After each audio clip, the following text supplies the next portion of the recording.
Man, it's been an interesting day, to say the least. An interesting day. Monday Night Raw has now topped its worst rating of all time. They have beaten last week's record. We are now standing at 5 weeks of Monday Night Raw, holding the lowest record in the history of that show in a 25-year span in one calendar year. This brings a Grinch-like smile to my face and a tear of joy running down my face. I love it. I absolutely love it, man. That was reported tonight during Smackdown by Mr. Brian Alvarez and Dave Meltzer of the Wrestling Observer Live. Monday Night Raw review was a hit. Most of you who have a brain realize where I was coming from. Those who do not, I can't save you. Stupidity is contagious, folks. Please go get yourself checked, like Dean Ambrose.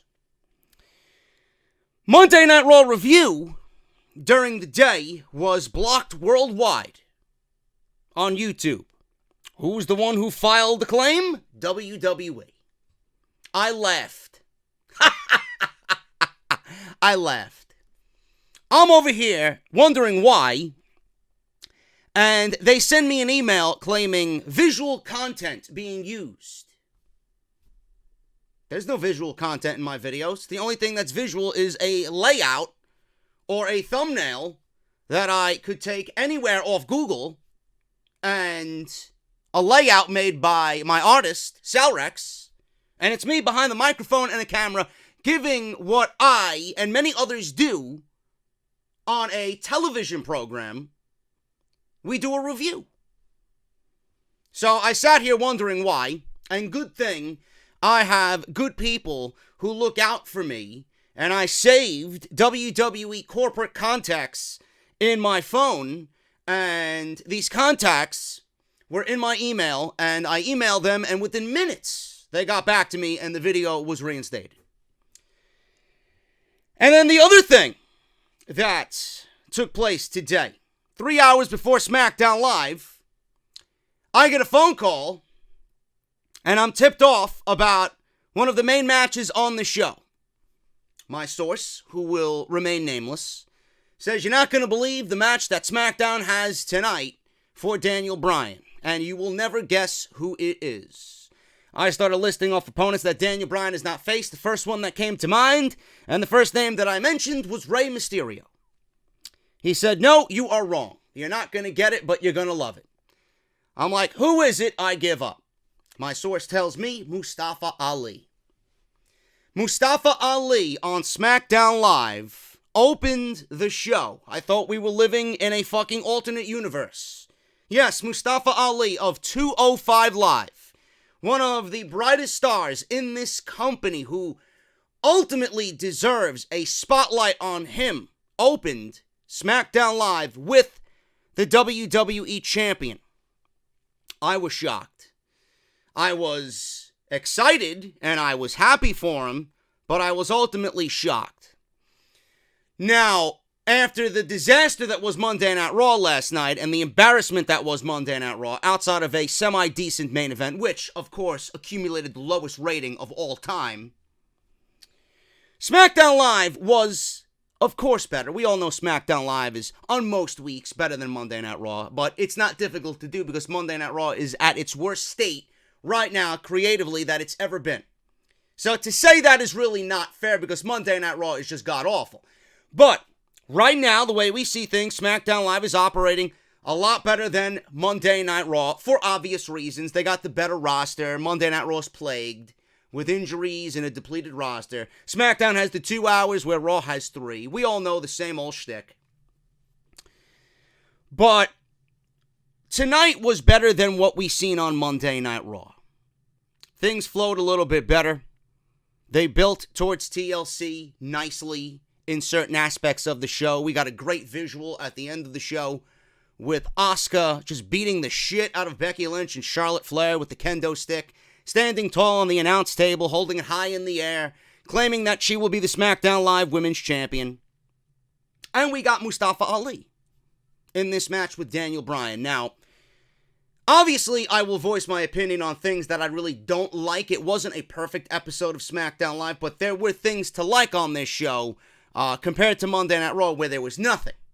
There was nothing to like on Monday Night Raw. I guess I should start off with the open of the show. The open of the show. Daniel Bryan and Mustafa Ali. Daniel Bryan comes out, and he's taking part in this heel role. He's living this role week in and week out now. Ever since the decision was made to turn him heel and take the WWE Championship off of AJ Styles, put it on Daniel Bryan, this is something reportedly that he's asked for, and if it's something that he asked for, he's going to do whatever he can to get it over. He's going to use that rumored, and I believe this is the case because I can't find another reason why Mustafa Ali was on this show. Daniel Bryan used his little creative control here to do what he wanted on SmackDown Live tonight. Daniel Bryan is reminding me of just a little bit. Nobody's on his level because he's the very best right now at what he does in a heel role. He's reminding me a little bit of Tommaso Ciampa, and if I'm comparing him to Ciampa, you know that Daniel Bryan is going to be a damn good fucking heel. I don't give a shit what he did in Ring of Honor.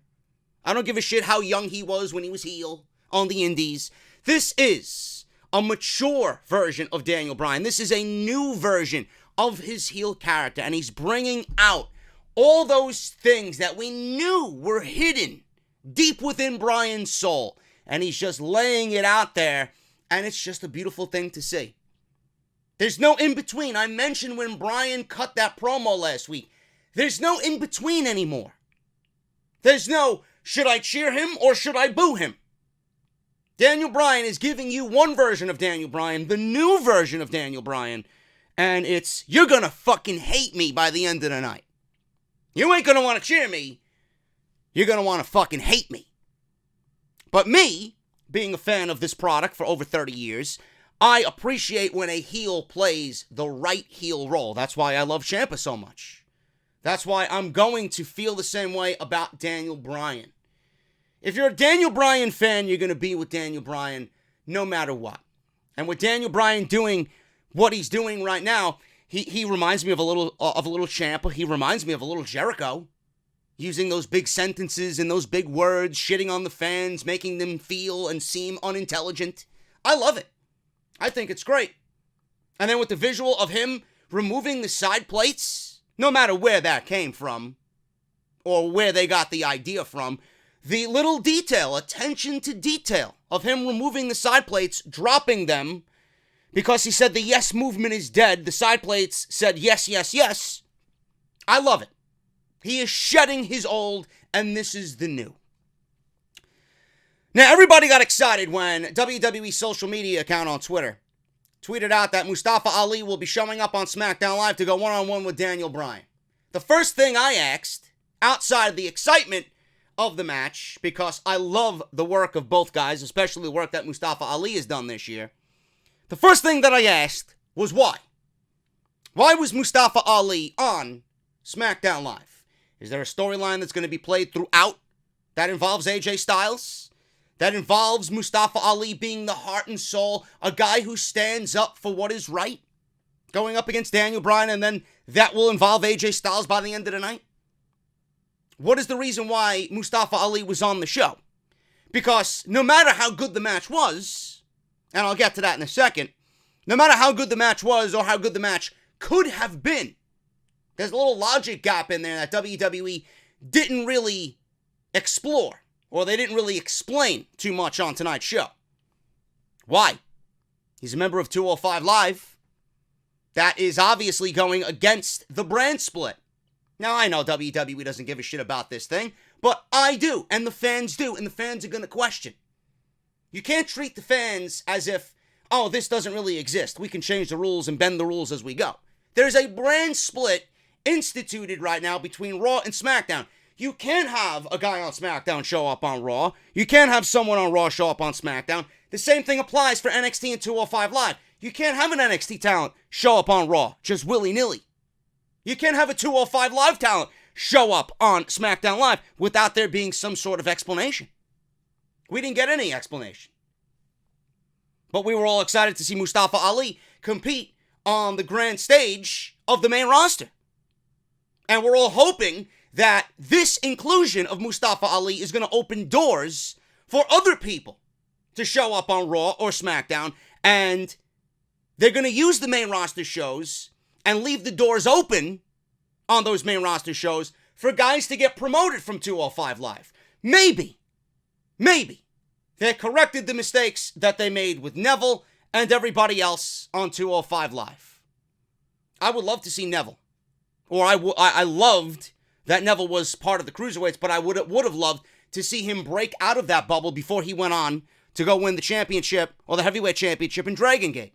Now he's the hottest free agent that there is. Or the hottest wrestler on the indies right now. Or one of them. He's probably going to have matches that are going to be talked about for years to come in 2019. I don't know why WWE didn't do that then, even with Neville, even with Aries. They didn't do it.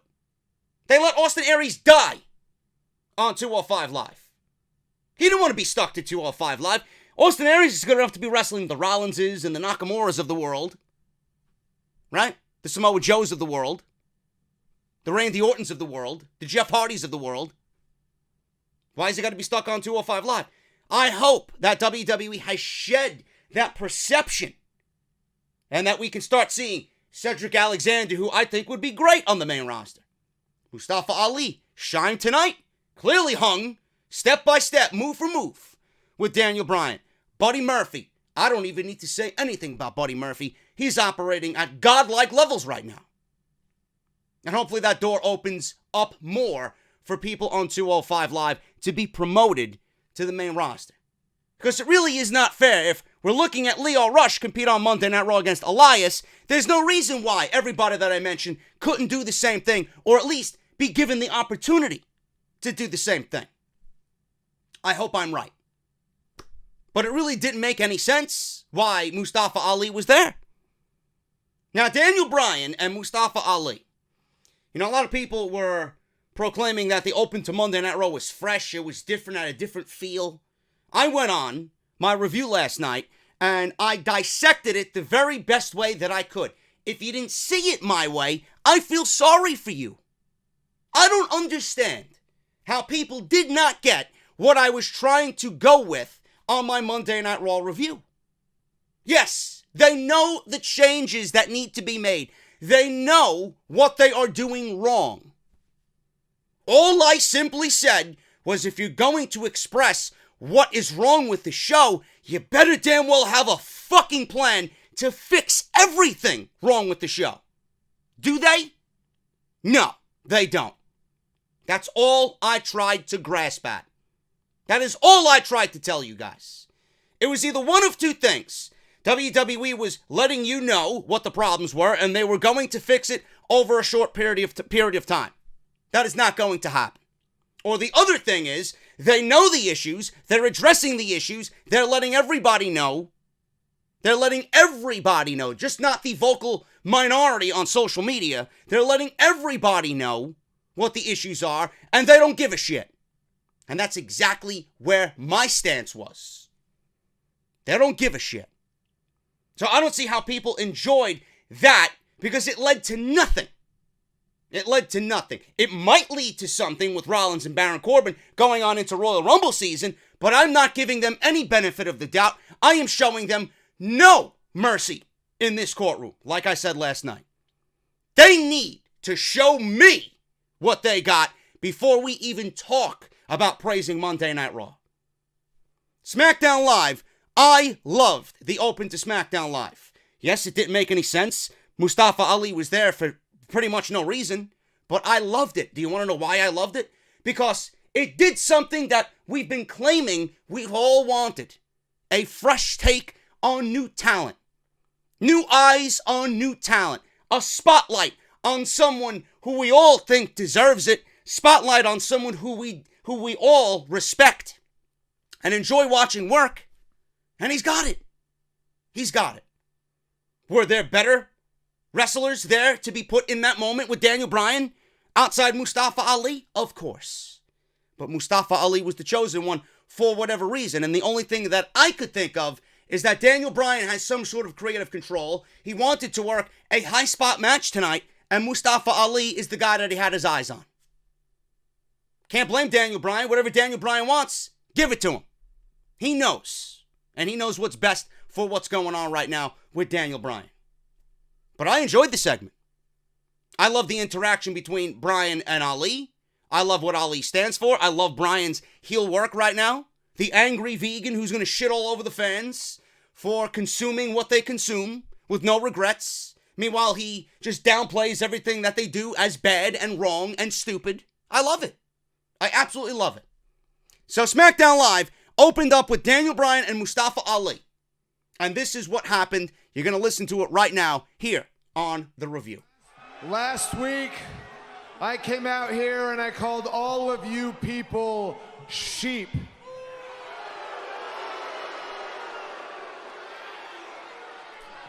The first thing I wanted to do was I wanted to come out here and apologize. I would like to apologize to the sheep. They don't deserve to be compared to you idiots. They are not the ones mindlessly destroying the earth with their endless consumption. There is no such thing as a carbon hoofprint. So no, you are not sheep. You're more like parasites.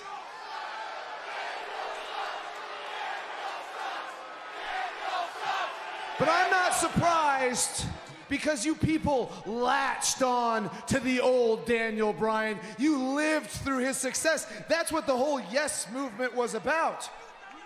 You people living vicariously through the old Daniel Bryan. Well, guess what?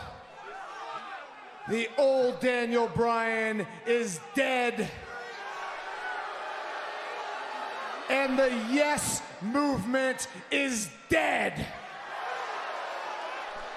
Daniel, I and Mustafa Ali. Hold on.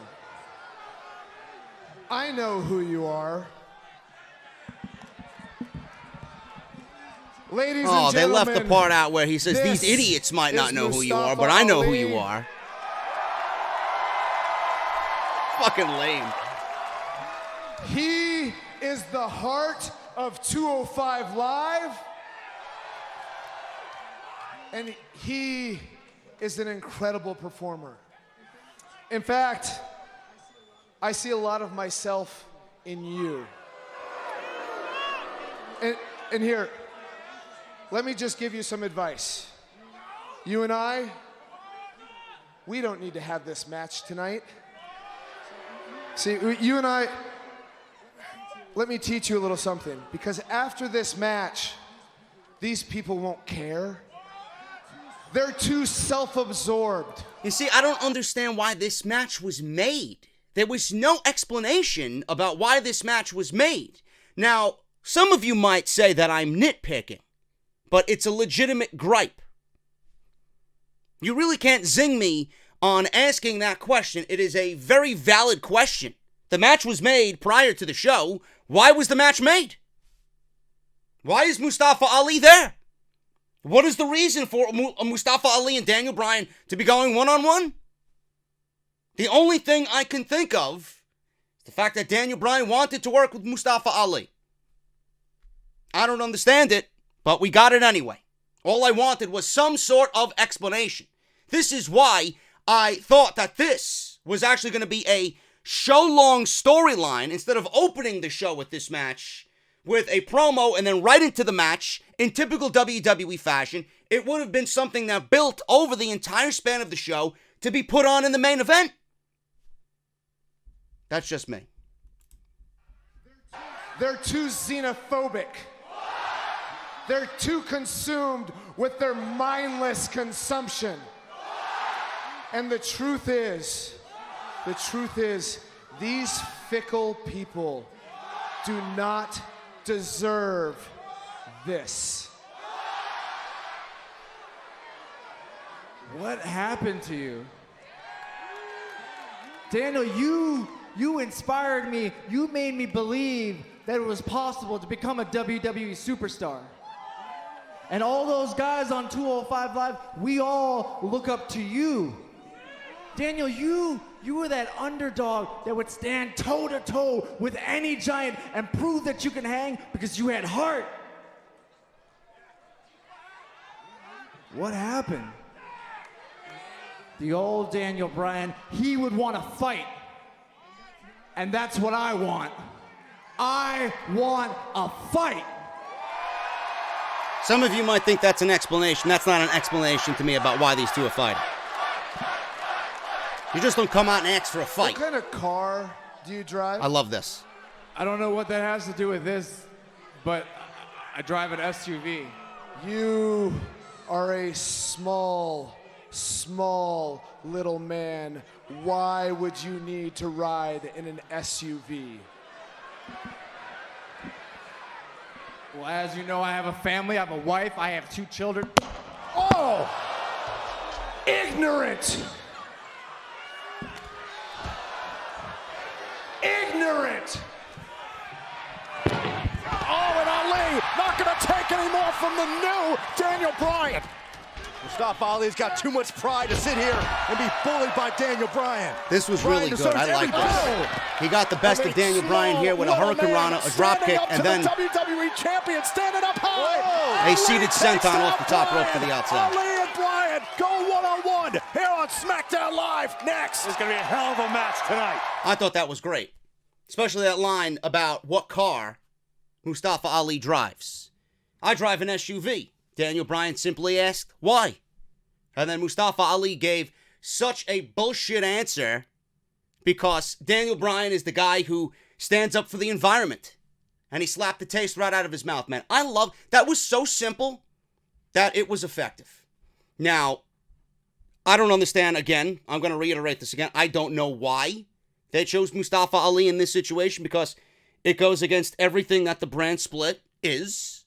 But for one night, out of all the logic holes that this presented, I was going to sit down and enjoy it because both styles, to me, I feel would have complemented each other very well to begin with. Now, the match itself, I feel that everything just felt rushed. Everything felt rushed between Bryan and Mustafa Ali. And then, towards the end of it, it's as if it was just there and then poof, it was gone. Mustafa Ali tapped out to the heel hook and then they cut it right to Tom Phillips and they go on to the next segment. This is why I don't understand why the match was laid out the way that it was, and I don't understand why it was in the open of the show.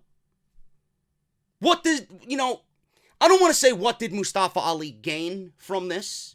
Mustafa Ali gained a lot tonight being in the ring with Daniel Bryan. He gained exposure in front of a bigger audience who probably don't even watch 205 Live. You got a glimpse at what the guy could really do. You got a glimpse at what he could do against main roster talent and one of the best in the business.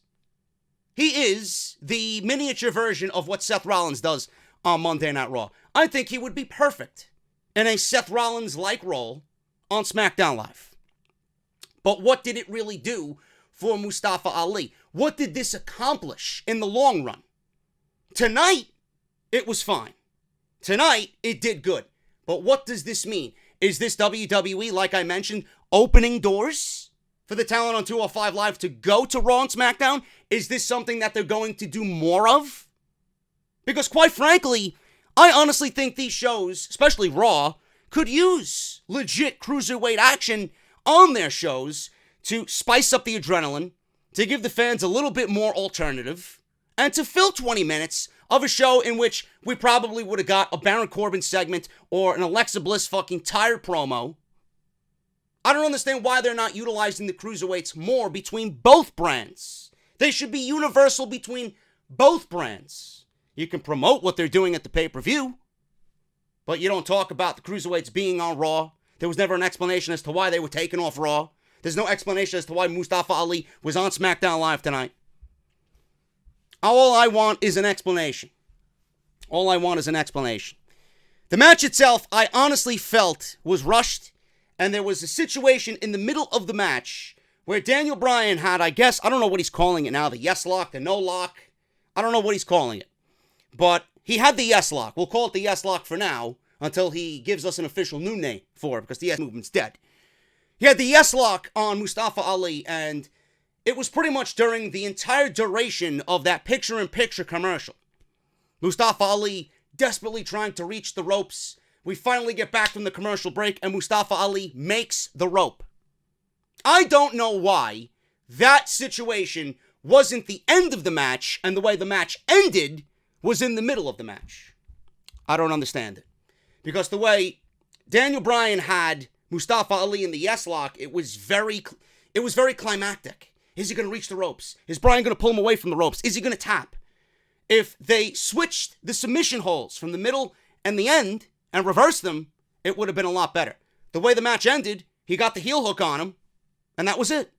He tapped out, anticlimactic, and then they go right to the next segment. So then again, I asked, what did this do for Mustafa Ali? He showcased a bunch of moves. Bryan went toe-to-toe with one of the best on 205 Live, showed he could still hang doing that type of match. What did it do? Did it do more for Daniel Bryan, or did it do more for Mustafa Ali? And what I mean more for Daniel Bryan, the fact that he can still hang and do that after what he's been through for the last 4 years. All I ask is why. I'm sure you guys were asking the same thing. I'm not saying the match wasn't good. I'm just saying that it could have been a lot better. Could have been a lot better. And the type of person that I am, I'm thinking 4 steps ahead.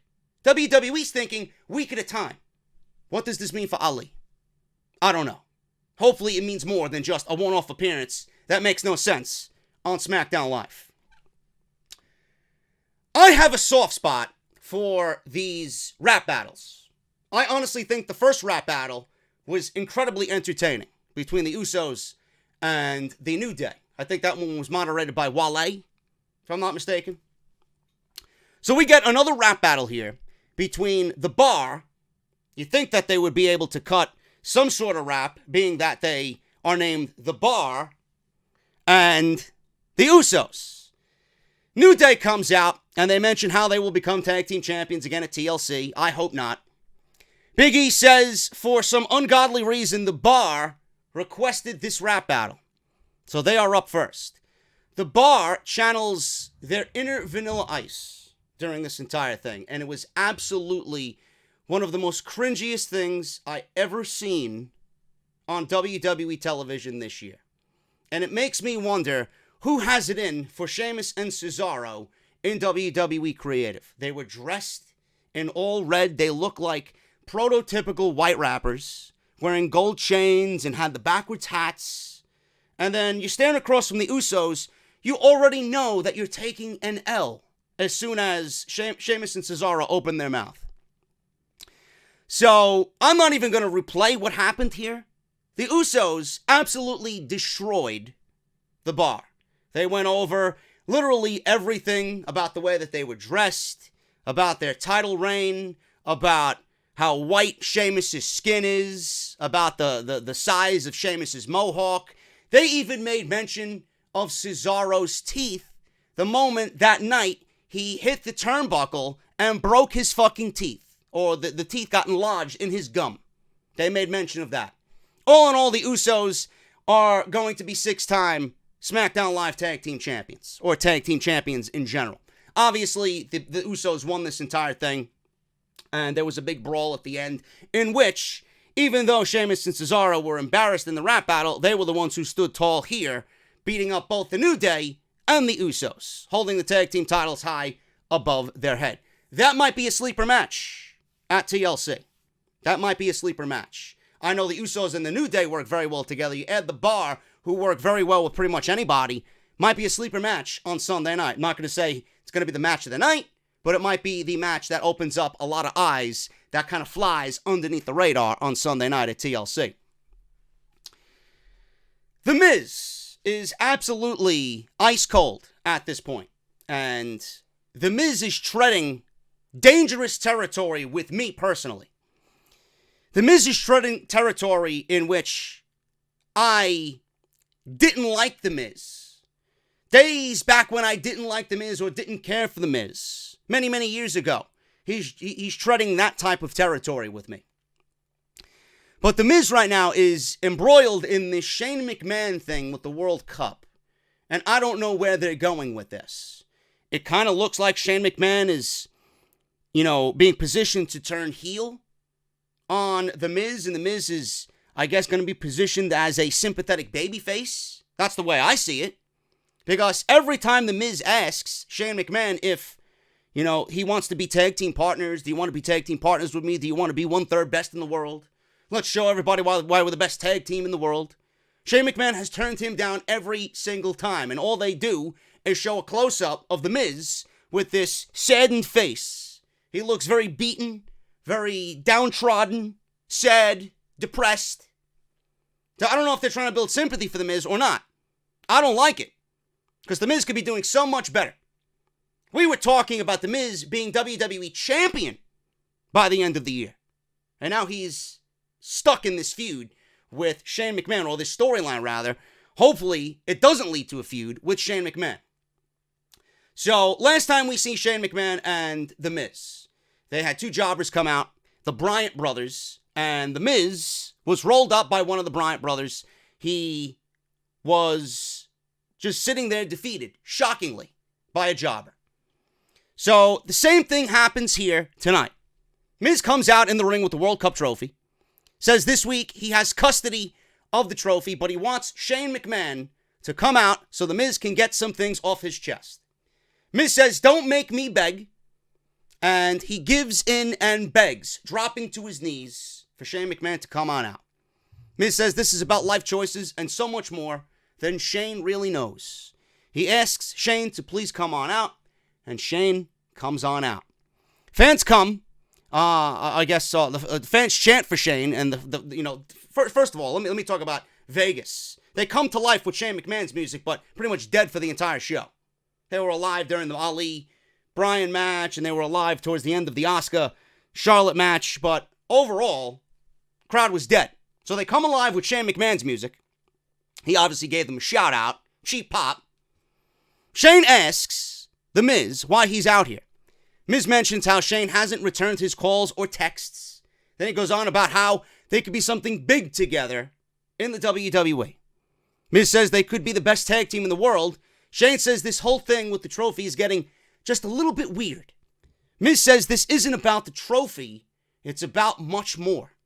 Miz says he's going to do something he's never told anyone before. He calls for a referee to come on out, and Shane is in the ring, standing confused. Referee enters the ring. Miz says tonight he and Shane will face two of the finest that Las Vegas has. Out come two local enhancement talents, the Vegas Boys. Now, this was just a repeat of what they did last week.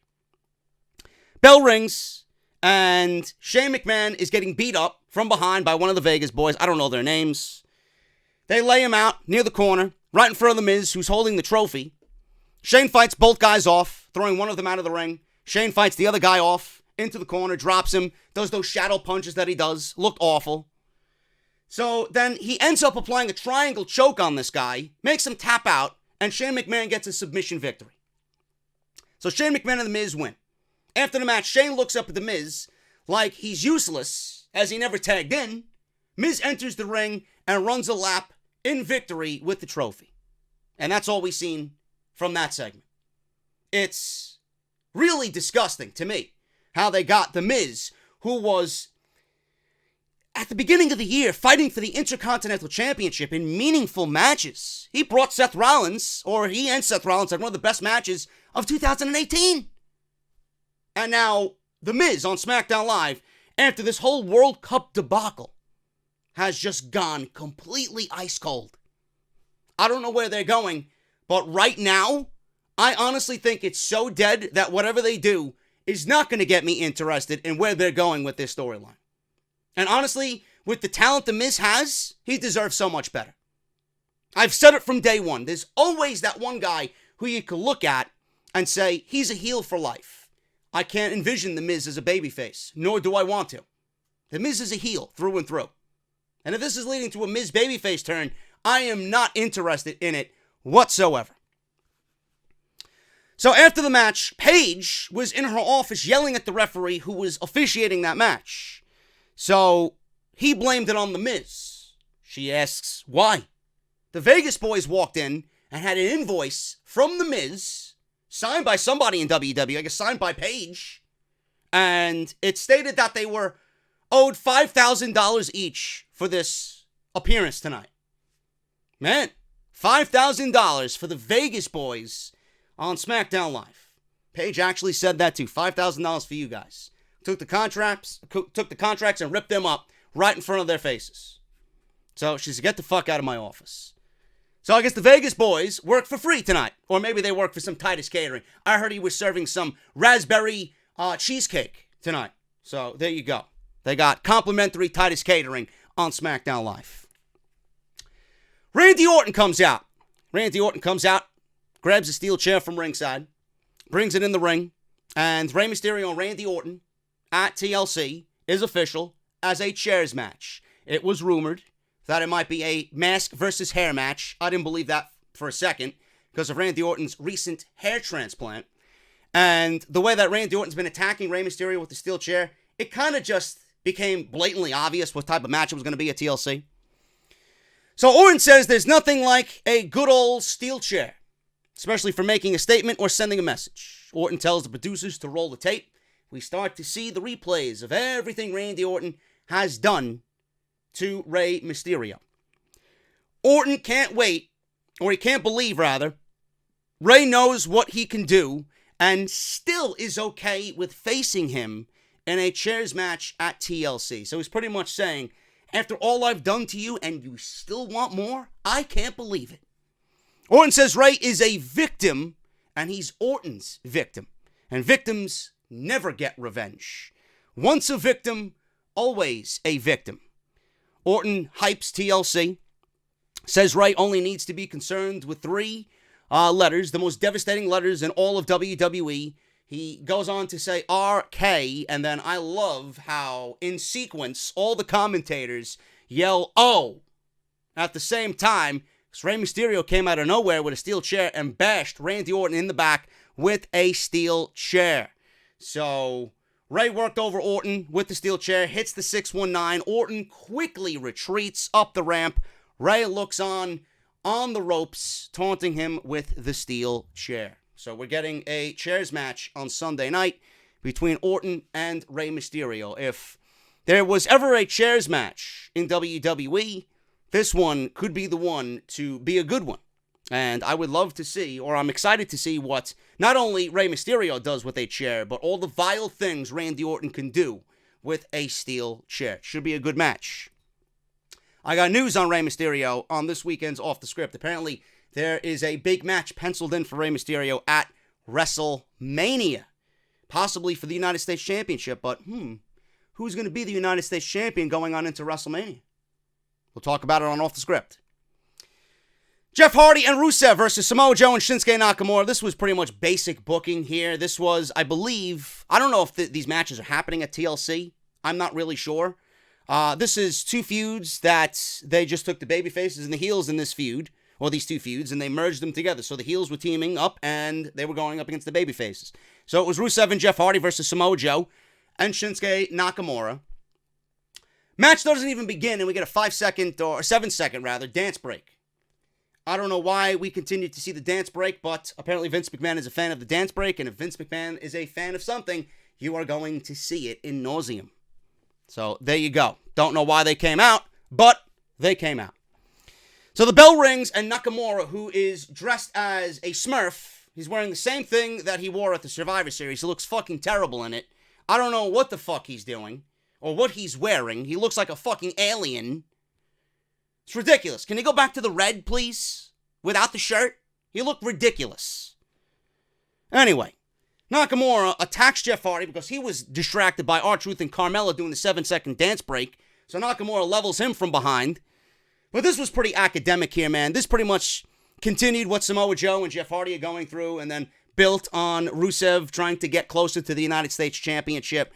Rusev and Jeff Hardy win here. Hardy comes in with the twist of fate, sends Joe retreating to the floor, took him out of the match. Hardy leaps off the apron, takes out Joe. Back in the ring, Nakamura avoids the accolade. Rusev ends up flooring Nakamura with a brutal Machka kick. Knocked him out. People watching that, there's no way you were watching that and said, he's kicking out of that. Done. Rusev wins 1, 2, 3. Wins it for him and Jeff Hardy. Very academic. Again, it's the baby faces and the heels in these two feuds just having a random tag team match on SmackDown Live. Remember when The Miz mentioned that it was much more than what was going on with the trophy? Well, he explained it to Shane McMahon.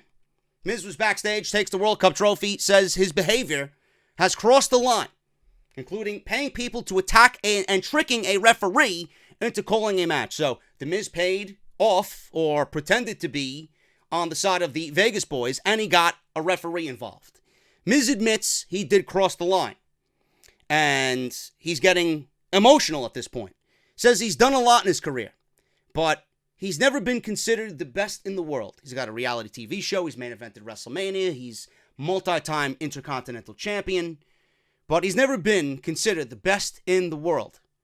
And that was until Shane McMahon came along. Miz extends his hand for a shake and says, please, let's do this. Let's be a team.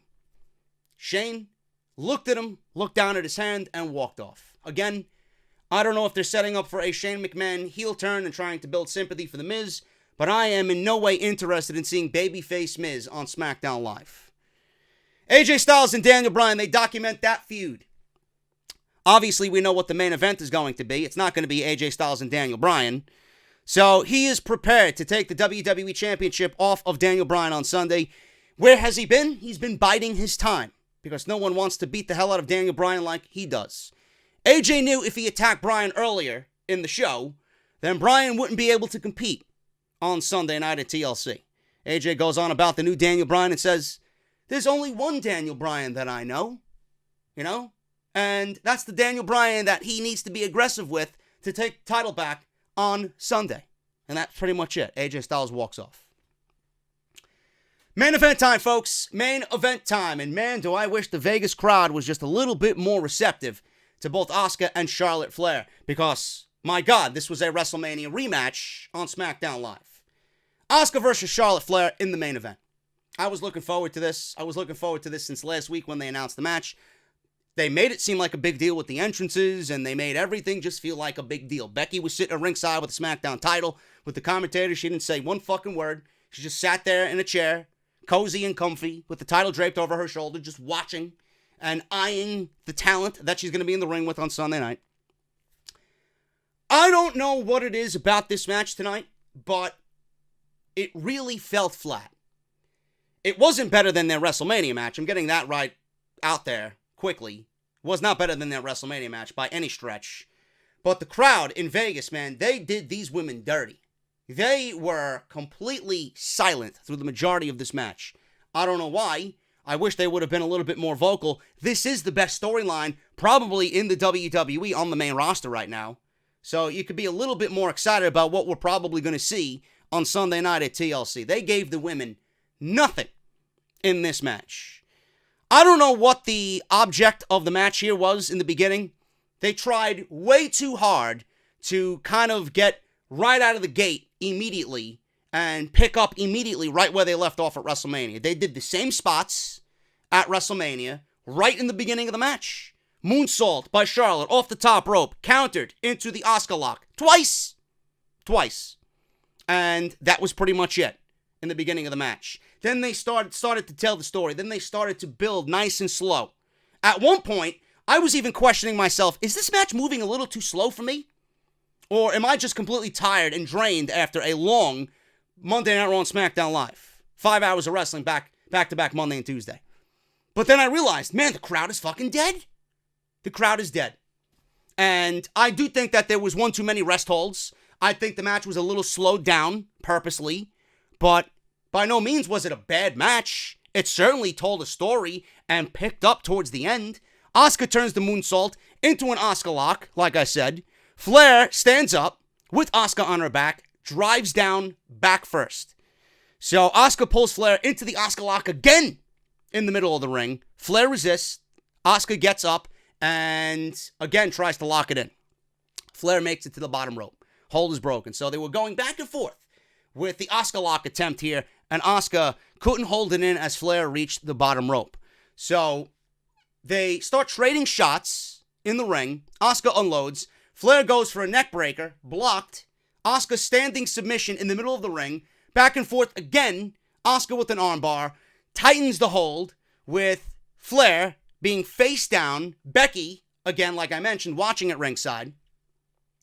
And Flair was trying to break free, but Asuka then pulled her into a triangle. And Flair started punching Asuka in the face. Asuka keeps the hold applied. Flair powers up, nails a sit-out powerbomb for a close 2 count. So they stare each other down. They get up at the same time, taunting each other. They start slapping each other, trash-talking each other. This is where the match really started to pick up. So towards the end of this thing, Asuka kicking Charlotte with her knees. Flair blocks a kick. Asuka comes right back with another kick. Asuka forearms to the head. And Asuka with kicks to the face, toying Flair while Flair is still on her knees. Asuka runs the rope, but Flair stops her with a spear. Asuka kicks out at a close 2 count. So there's dueling chants now for Asuka and Charlotte. Flair goes back up to do the moonsault, which I wish she would just get rid of completely. It's just become a joke. And all it does now is set up a counter, because it's been done that way for the last couple of times she's done it. Goes up to the moonsault. Flair misses it, but immediately goes for a figure 4. So Asuka turns it around again with another Asuka lock. Flair powers up with Asuka on her back again. They both tumble out of the ring in front of Becky. So this is where shit really breaks down. Flair, again, does the same thing she did with Ronda Rousey at the Survivor Series. Just something went off in her head. I can't beat this woman. So she goes underneath the ring. She grabs a kendo stick, and she starts beating Asuka into oblivion with the kendo stick, causing for the disqualification. So Asuka wins by DQ. Flair continues to swing away at Asuka. Becky stands up, gets up, walks away, starts snickering at both women. You know, look at what Charlotte did. She's trying to be badass again. She's trying to channel her inner Becky 2.0 again. So Becky gets up, starts talking shit.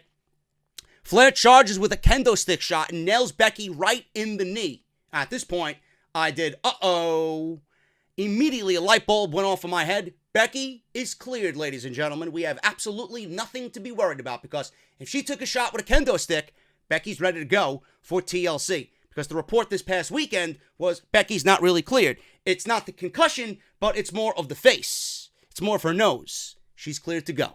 So she'll be at TLC. Becky goes down. Flair goes back to work on Asuka, swinging away with the kendo stick on Asuka. Becky comes from behind and attacks Charlotte. Sends Flair into the steel steps. Becky then grabs the kendo stick and starts to hit Flair with it.